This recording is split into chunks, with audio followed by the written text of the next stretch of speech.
So we know generally, whether you're black, white, Asian, Japanese, we know that mental health is associated with a lot of stigma. So people will tell you that I've got blood pressure. They'll tell you that I've got diabetes. But people are less likely to tell you that they've got mental health problems. So generally, mental health has got a lot of stigma associated with it, because if I tell you I'm depressed or I've got anxiety, then you will judge me. You probably might not want to hang around me. You start calling me names. So as a result, people don't often come out when they've got problems.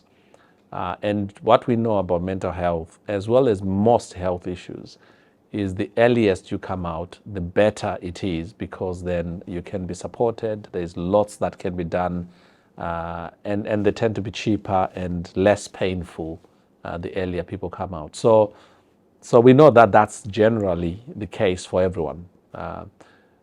When it comes to our black people, that's even made worse. Made worse by a number of factors, cultural factors.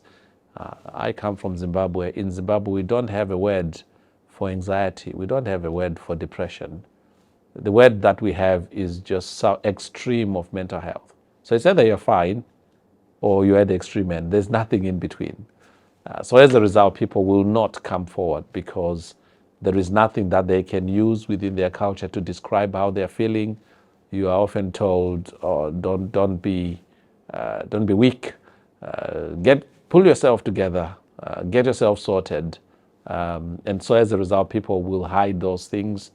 So what we witness in mental health services is that we tend to see more than we would expect of people from Black African, Black Caribbean communities with very advanced mental health problems. And we don't see them in the lower level initial stages, because people don't present until your mental health has got to a stage where the family cannot deal with you, the community cannot deal with you, and then it's at that point that people then appear in the system.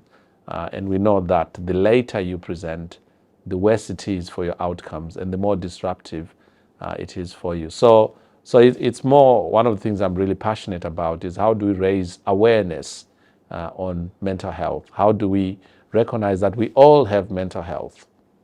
You and I have got mental health. On a bad day, you feel down. On a good day, you are on the roof. That's the nature of life.